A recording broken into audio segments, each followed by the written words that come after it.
I'll start with a quick round of introductions. Maybe we'll go with Anant first.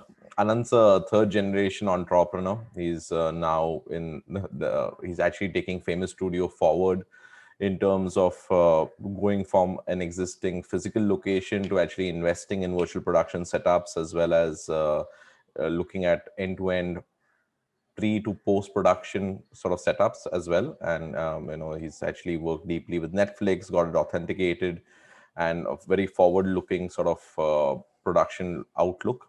We have Karan, who's basically also the runs Greenrain, which is essentially the training partner for Epic in India, and has done some great work with us. Works very deeply with about 22 firms and 750 people who he's trained so far in the last 12 months, right from the big names, right? Red Chilies, DNEG, YRF, Technicolor. All of these are folks that he's been training regularly on using Unreal, and also is somebody who's deeply passionate about using real-time rendering technology.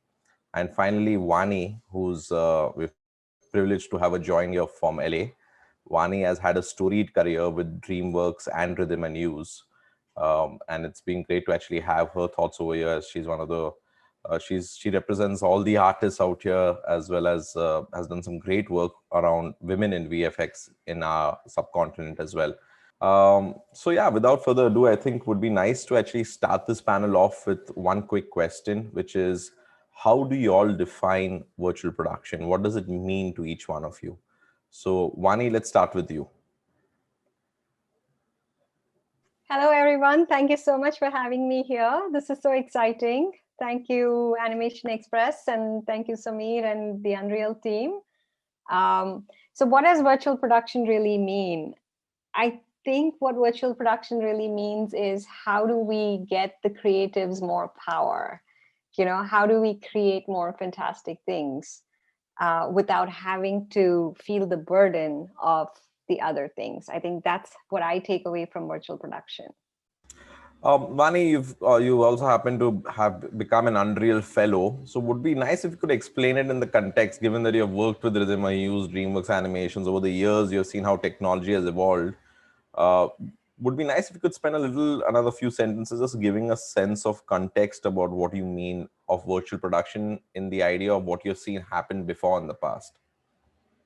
All right, I'll try my best. So basically, production, as we all know, and I'm assuming everyone knows this, but production is when you take your camera out there, go get what you need to do to make your film, short film, music video, whatever.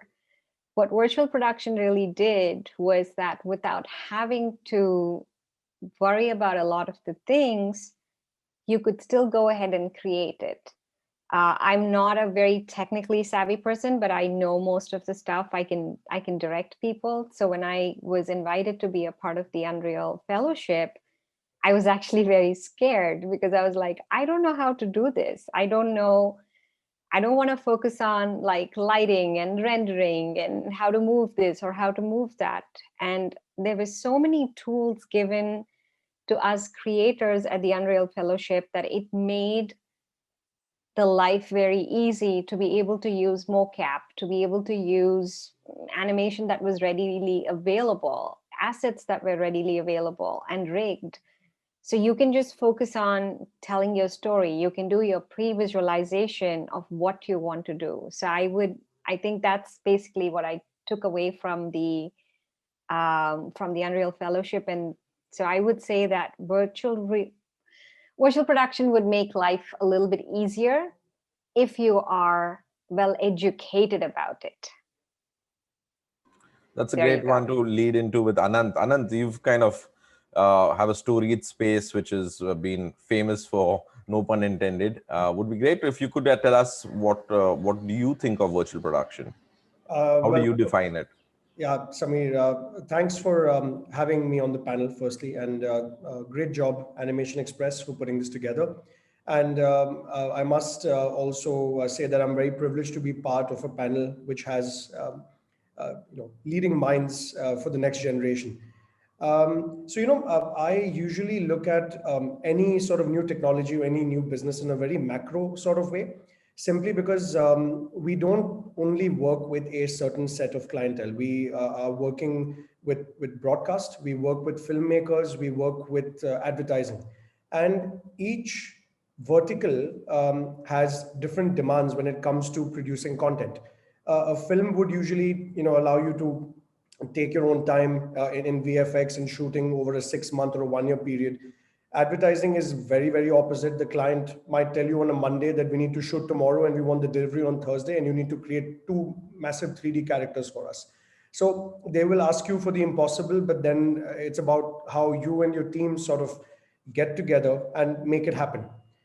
So coming to the point of virtual production, I think virtual production is going to play a very important role for all the industries, not only long format. Second, I would like to say VP is sort of, it's like you can bring the outdoor world into your studio. And that is something that is going to play an extremely important role, especially in the times we live in. I've usually been a very optimistic guy. I think, COVID will go away sooner rather than later with the vaccine coming in. But virtual production will allow you to improve your deliverables, the quality. And I think, it'll just become also a matter of convenience for producers to deliver content and produce content much faster than what they've been doing right now. But to add to what Saraswati ji mentioned, that education is very, very important. Not only teaching, artists how to use it, or workflow experts on what needs to be done and how we sort of get the content out there, but also to clientele, so directors, DOPs. It's extremely important for us to sort of spend time with our clientele and educate them on how this technology can prove successful in the future. So I guess it has to be an all-round effort from all of us, but I see a huge opportunity for the next generation of talent coming through as well to really embrace this technology. So yeah. Thank you. And for the rest of the panel, we'll all call Saraswati ji only now. No more Vani. I saw a few people smiling. I was like, wait, did I? Karan. Thank you, but no thank you. Okay. Karan, you've seen it close up because you've seen people transition from the traditional pipelines, wanting to learn this, all the excitement. How much of virtual production is a buzzword? How much of it is not? What is your view of, and how do you define it? Yeah, so I certainly don't think, first of all, thank you for having me here, Animation Express. Thank you, Samir, for the introduction. Yeah, but coming to virtual production, I think it's anything but a buzzword. I mean, it's technology that's converging from a couple of other tried and tested fields that are there have been massive breakthroughs recently in real-time rendering, XR, even in the world of games, and we're bringing some of this technology to filmmaking, and it's really it's enhancing what's possible. I think one of the key takeaways and what makes virtual production so special is the ability to visualize things in real time. You're de-risking the production of that final image, and it's a process that allows production teams to stay on the same page right from your initial concept art to your final pixels. Everybody from the director to the the VFX teams involved, it's an amazing way to keep people on the same page and just de-risk what's going to come out of the process. And things end up being much closer to the original vision of the director, and it's a very good way to keep everyone and everything in sync. So that's a good place to start off. Why don't you continue by actually telling us what changes? I mean, what's the big difference? If there was a pipeline before, which used technology like Maya and Max, what has now changed? What's different now? Yeah, so I think one of the key breakthroughs, right, and a lot of this is powered by amazing technology and kind of breakthroughs in real-time rendering, like the advent of ray tracing and things like that in real time, where you have imagery that's very close to what should be final, or in some cases even final, what you would consider final pixels. And with all of that being rendered in front of your eyes, and as a cinematographer, if you're able to move a camera around and actually see final imagery as opposed to looking at green screen, and like, let's just take the case, where you have people on a stage, and earlier, if you were trying to visualize a VFX heavy scene that had a dragon and explosions and things, everybody, the directors imagined it a certain way, and people have their own version, and it's like a game of Chinese whispers where, as the message passes on, when it finally reaches the end destination, there could be, distortion in what the original message was. But over here, with real time and the tech that powers it, you're actually able to see that image in front of your eyes. And I think that's what changes, right? The ability to visualize this on set. Nice. Anant, what is your view of it? In terms of business, actually, if you could give that lens of how does it actually impact your business? Do the economics change of it compared to what you've been up to? And I know your most of your post work used to be in coloring as well as in editing as well as in mixing, but I know you don't probably have a traditional VFX pipeline inside of Famous, but why is it that you're looking at doing this now?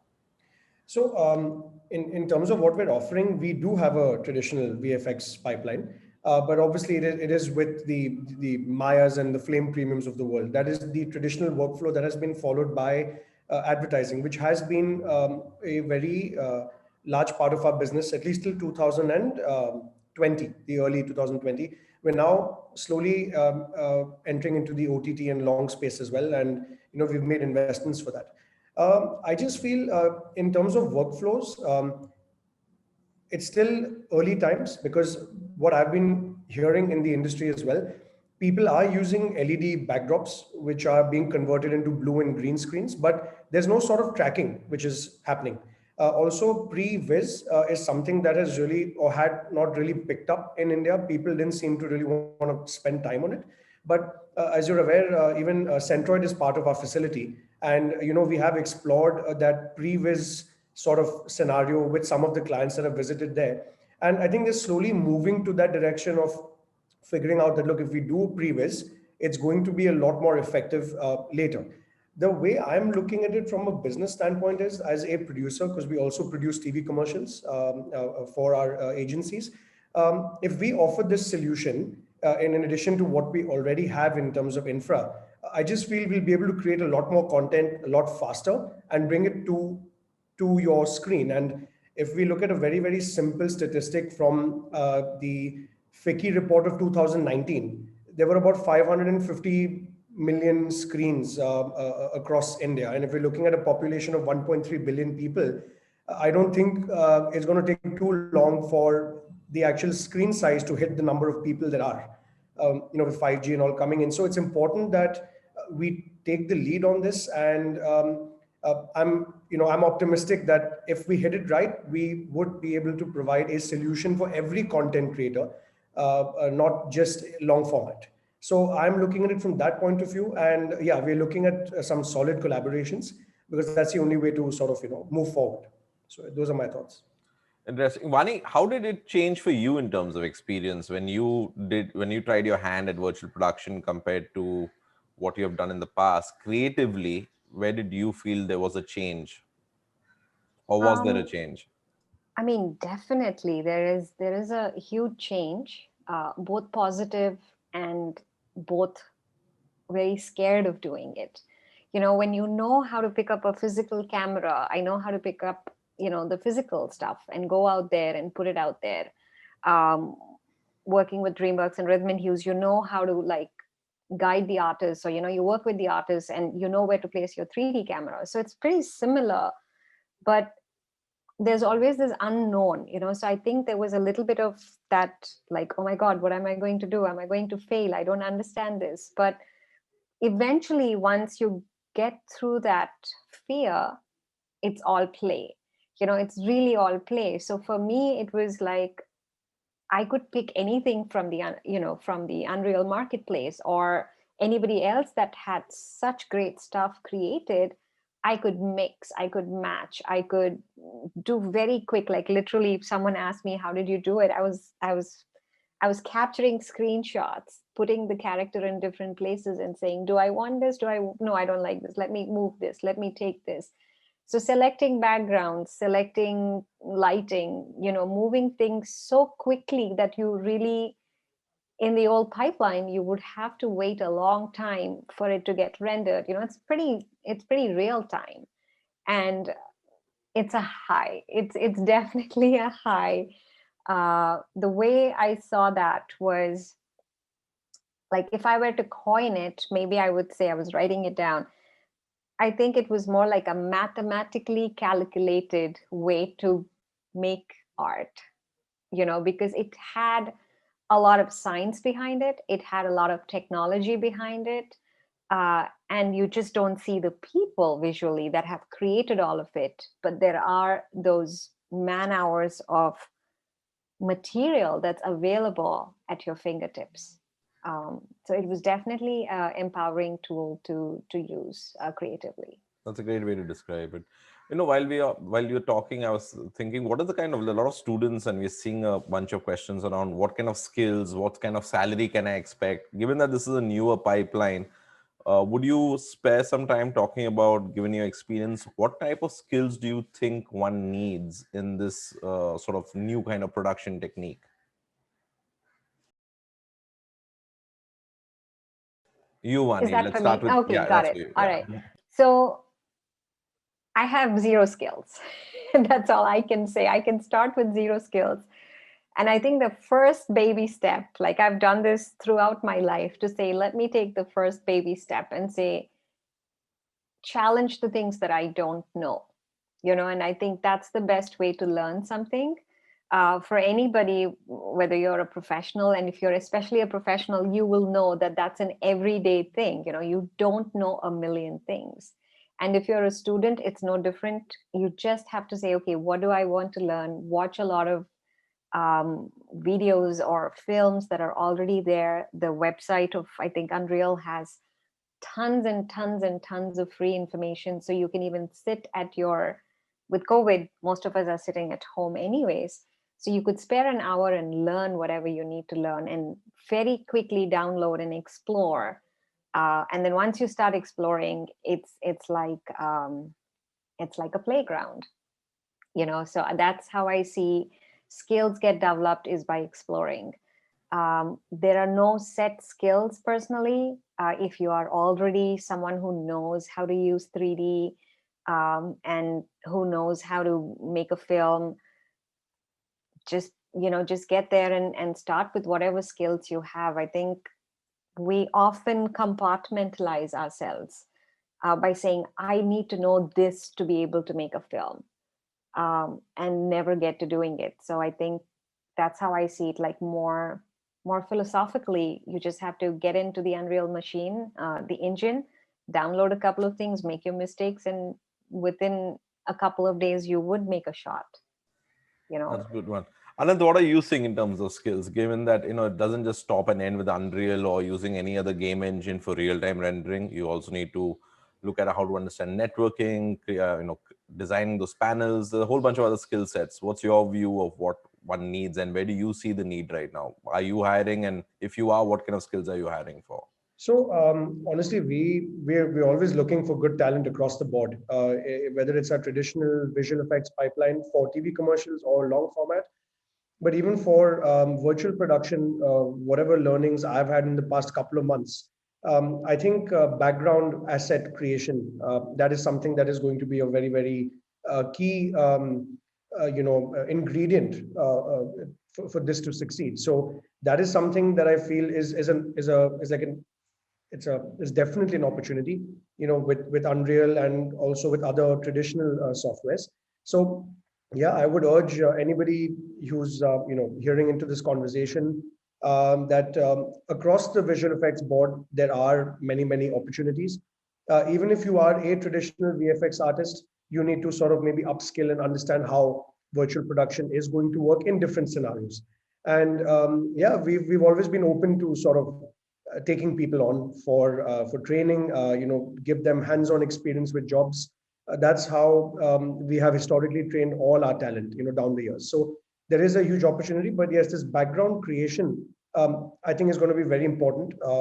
Having a set number of 3D backgrounds, which will go on the LED screen, having a bank of that is something that we will be looking to achieve in the first few months.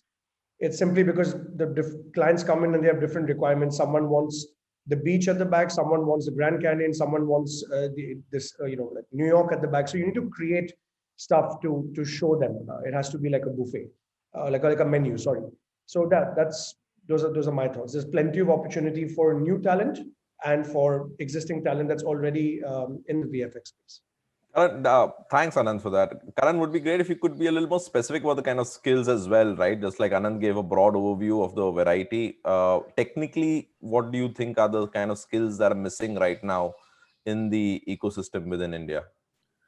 Yeah, absolutely. I think, the one, key thing that changes in terms of teams, right, is that you really benefit from having generalists on the team, right? And just look at it in the context of, LED virtual production or something like that.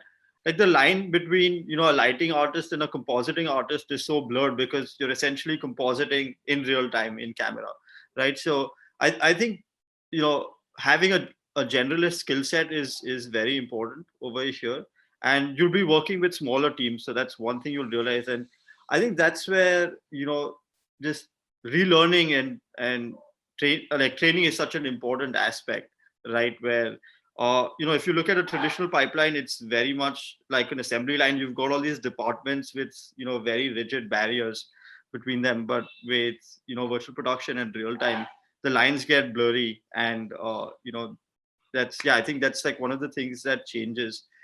And in terms of a skill set, I think definitely the ability to understand key technology aspects of real time, like game engines, or even the hardware that's involved with tracking or motion capture. All of that is something that is going to be very necessary for people to have in their skill set. And, Can I just add to that, if you don't mind, maybe because I went off on a philosophical rant. When I was in the fellowship, I realized that there was an amazing amount of talented people over there. So if you have the skills to learn or do like stuff in 3D Maya or Blender, or like technical skills like knowing how to rig or how to animate, these are all the skills that are applied in the regular visual effects field. I think that just puts you on a faster learning when you use the virtual production, because you get what it is to do that from a point of view. So if someone says, hey, can you take this and do this, can you take something from Blender and put it into Unreal, then you know how to do it. Of course, you'll do a couple of things, and then you'll eventually know, oh, that's fine, and there's a huge community that you can always ask for help. So I would say the same skills that you would have if you were applying for a visual effects or an animation industry will be the same skills, at least to begin with, to get into the production, to create assets that Anant needs, right? But to go on to the stage, I think you might need, you will get that training when the stages are being set. You will have that separate training, I would assume. Makes sense. And Karan, since you're training people, how does a person get trained? How do they get bridged from sort of traditional pipelines, or if they have not any experience in traditional pipelines? Is there, Vani mentioned, the Epic website and Unreal website, but are there other ways? Yeah, so the fantastic resources from Epic. We also do a lot of training sessions here, in the region. We're doing a lot of community sessions as well for people who just have the curiosity to learn this at their own time. So we're going to be starting weekend batches and things like that. A lot of this training is free and community centric. We really want to empower creators here and see what they're able to do with the power of real time. That's interesting. Just to kind of add on to that, for a lot of folks who don't have necessarily high-end machines, we're also kind of offering free training on the cloud. So that allows you to, even if you don't have a high-end machine, you can just get in touch with us, and we'll be happy to help out with that. Just a quick one, last question before we open it up to the community. How usable is virtual production technology, and what are the challenges you guys are facing with it? A lot of this is cutting edge. Is it ready to use right now? Is it fully mature? And it would be nice to kind of have an honest opinion from all these perspectives. Maybe start with you, Vani, given that you have actually done the fellowship and you've also got a deep background of being hands-on with a lot of the other software. I think, as I said, when you enter unfamiliar territories, it is very hard. But you get a lot of support if you ask for it. You get a lot of help when you ask for it. So I think that could be an initial frustrating for someone who's very comfortable working in a particular tool for a very long time, to be able to switch from this particular tool to the other tool could be a very daunting experience, like it was for me. But once you get in, you can be very specific and you can learn the things that you need to learn. The second frustrating thing is that you are on your own for some time. You're working with smaller teams. So, like if you're used to like really big teams, then that's something that you want to look at. Physically going onto the LED screens and getting that kind of an experience is, like very few people are getting that right now. So there is that very deep desire to say, you know what, if I wanted to get to access a mocap studio, how do I do that? If I want to get access to an LED screen, how do I do that, even to make like a really small film? And one of the things that came to my mind was, like, I don't know, maybe 70, 80 years ago, there were all these movies that were made where the actors were sat in the car and there were just these screens in the back that were projecting roads, or that were projecting, and like the artists were never out there. They were sitting in a studio, and then you just had this projector projecting. So one small way to explore as an independent filmmaker or as someone who's very curious is to go and buy yourself or rent yourself a huge LED TV and just project what you want to project, play with it, because if I don't get the access to an LED screen, what's the closest that I can get access to?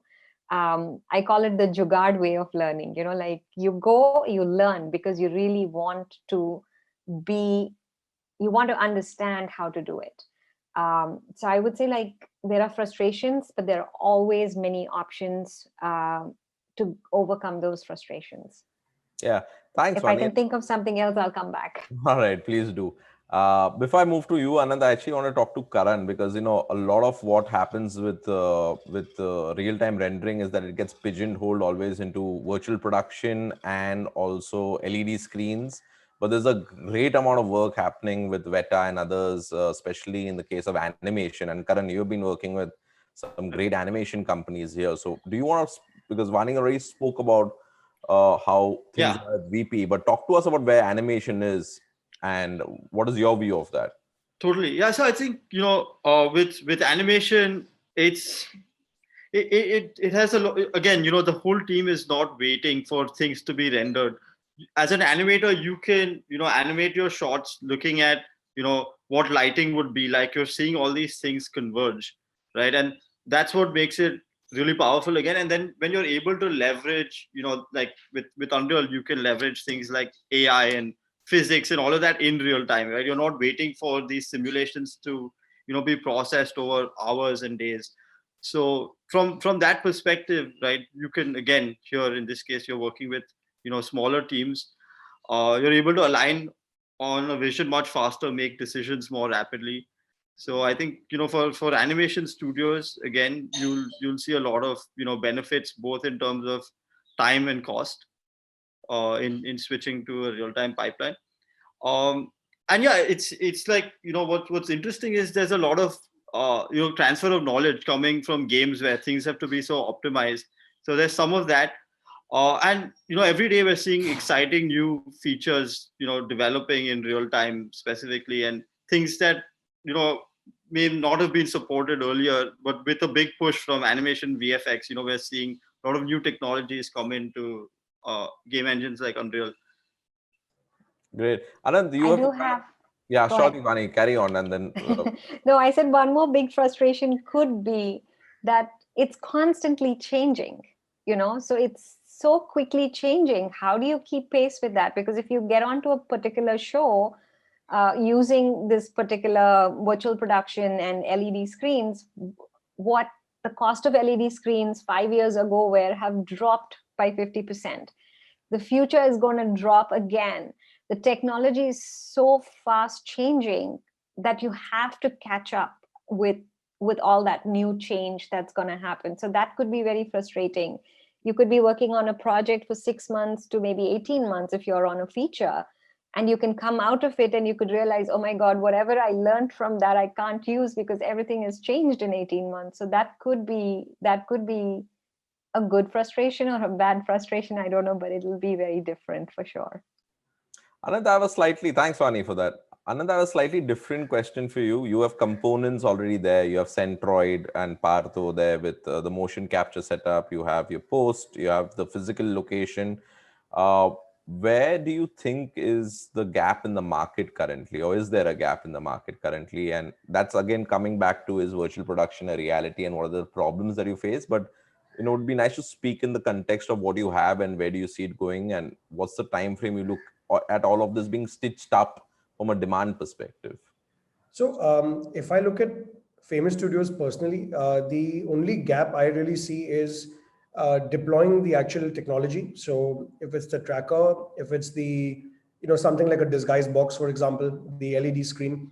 And the most important thing is the 4 or 5 guys who are going to actually come and stitch this up. It's easy to sort of connect the dots or connect, start the machines and everything. But who is the tech guy responsible? Who's the person who's going to creatively explain to a DOP that, look, you're going to do a shot, which is an outdoor shot indoor, and how you're going to sort of complement the lighting.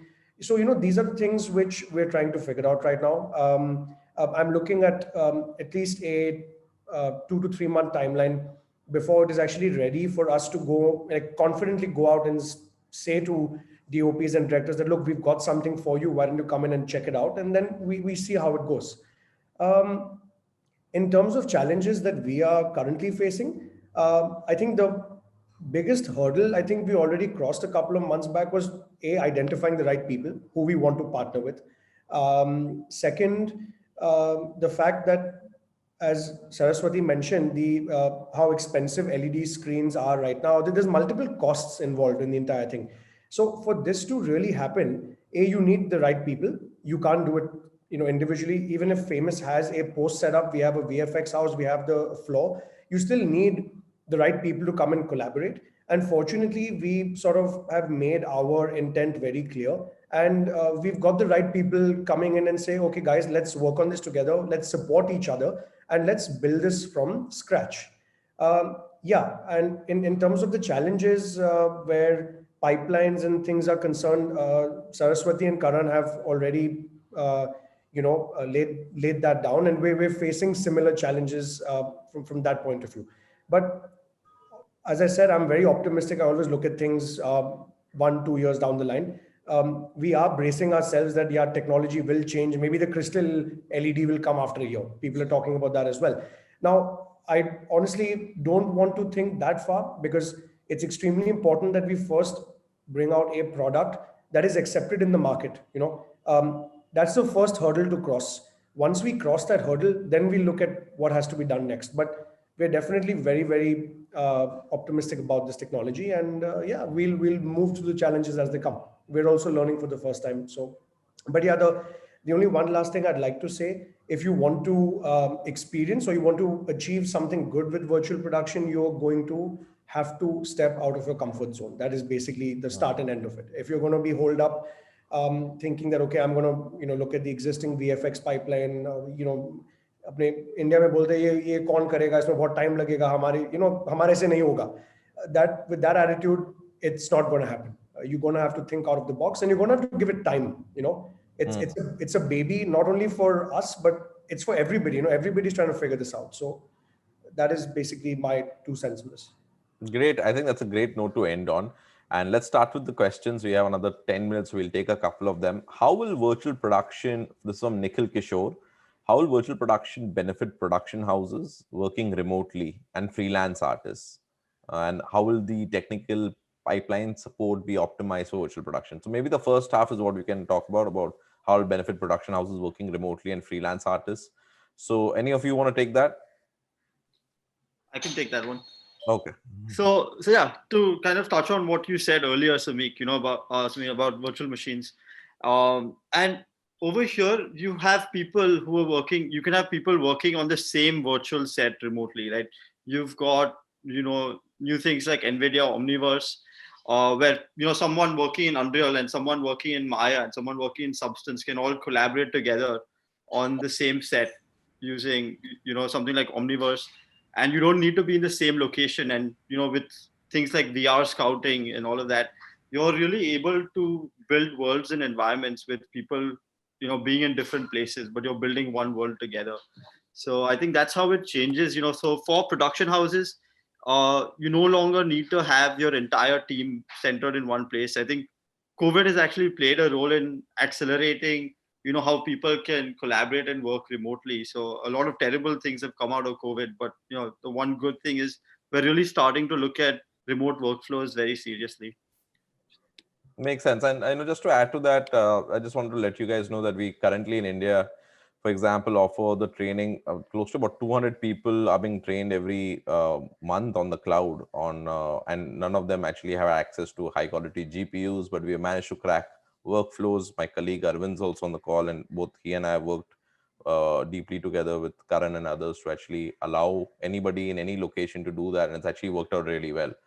So that's another thing one could also explore technologically, not just in terms of using collaborative software with high quality GPUs at your desktop, but you could explore some of the stuff, especially in India, because latency tends to be a little low of late. Another question which we wanted, which Can was I just add to that Sure, very please quickly, do. please? I just want to tell everyone that's listening that Unreal artists are in demand. So if Yeah. you like, I need them, and I'm sure like a lot of studios need them. So if you can just put in a little bit of effort, use whatever skills you have, and start working on it, especially freelancers. If you do some tests in Unreal and then post them on the internet, write to studios saying, hey, I know how to use this pipeline, I've experimented trying these things. I think it's such a boon for freelancers that are, going from project to project to project. And I think it's a great time to be in this place. So I definitely encourage freelancers. And I think for small studios, big studios, everybody in the world is using it. Everybody is experimenting. So I think we've been put on the same level with the world. So I think it's our time to also step up and start using it and start using these tools very well. Thanks for that, Vani. Yeah, that's the number one question we get asked as well is, do you have Unreal artists we can hire? Unfortunately, Epic doesn't offer hiring services. So that's that. There's a quick, I think there's another nice one, which is on Unreal pre-production. Will that be the new norm, replacing traditional storyboarding and pre-viz? So anybody who wants to put their hand up on this one? Okay, Karan. Yeah, I guess I can take this. Yeah, I think this one's going to be a no-brainer, right? Because your ability to essentially just storyboard in 3D, right, is something that's going to be very easy. And just with something as simple as, an iPad, right, using that as your virtual camera, you're able to actually have presets for, real-world lenses and film backs, and that whole process, right, is just, very, very straightforward right now. Okay. It's far more de-risked than even something like LED virtual production, which is not really open to people with all sorts of budgets, right? So this is very accessible, and I think it is totally going to be a new norm. There's also another good one here, which is from the same person who asked the previous question, which is, will this pre-production technique be more for VFX-oriented movies, or do you see this approach cascade more to traditional non-VFX drama films as well? So is it always going to be the big budget VFX film, or is it going to be something which will be in for regular narratives, which are typical human drama without any sort of shebang? Anant, do you want to go for that one? Yeah, I think it's a very good question. And as I mentioned earlier when I was speaking, we've got inquiries from people creating content across the board. Doesn't have to necessarily be very, very high-end VFX or like a, with a lot of 3D elements. It could even be as simple as a soap opera type of show, the typical Saas Bahu type shows that are made. Even they want to go to a virtual set now. Uh, Maybe the perception is that they'll save money. The perception is that you'll need lesser people on set. That is something we're still trying to figure out, because we're slowly actually starting to meet people. They're stepping out of their offices. So, there is an opportunity for virtual production on all different levels. A simple example from the TV commercials standpoint. Many of the car manufacturing companies, like a Hyundai or a Honda, these guys launch multiple number of cars throughout the year, different budgets of cars. They have different budgets of uh, TV commercial budgets as well. They also do a lot of digital films. Now, if you have your pipeline sorted, you can actually push out 3 to 4 films a day using the same virtual production set with different backgrounds, and the car coming in, it's treated in a separate way. You have some kind of thing going on, and then you've got the screen at the back. So it's really how, as a studio owner, or as a VFX creative director, or a creative director from the agency side also, have to be on the same page to be like, okay, look, we can deliver this in a short span of time. It doesn't have to be a complicated project. So yeah, to answer that question, all projects can sort of, be delivered using this technology. Great. I don't know, I'm a little more sensitive towards job loss questions given the kind of pandemic we're coming out from. And there's one anonymous attendee who's asked, as an aspiring compositor, should I worry about job security in compositing due to virtual production? Vani, you want to take that one? You're shaking your head vigorously. There's no, I've gone through a lot, setting up rhythm and hues in 4 locations, and then seeing certain things happen, and then you move on. If you're a good, talented artist, I don't think there's anything for you to worry. So there is obviously the fear that we will lose something because we don't know what it is. But the minute you understand Unreal, you just have to adapt. And I think a part of our creative journey, technical journey, whatever journey that we are all on, is always about adapting and evolving. So I would get rid of the fear and start creating. So, like if you're a compositor, play with Unreal, create something, put it on your reel, and that's it. I mean, why would you need to worry about it? I think it's a waste of your time to worry about stuff. So that's my life learning, I should say. So that's all I can say. So don't worry, just create and reach out to people and say, I would like to do this. Ask for help and you'll get it. Great. I think that's a good one to end on. And thank you again for all your time to everybody who's attended, as well as the panelists, Anant, Karan, and Vani. Bye. Thank you so much for having us. Thank you, guys. Thank you. Bye-bye. Bye.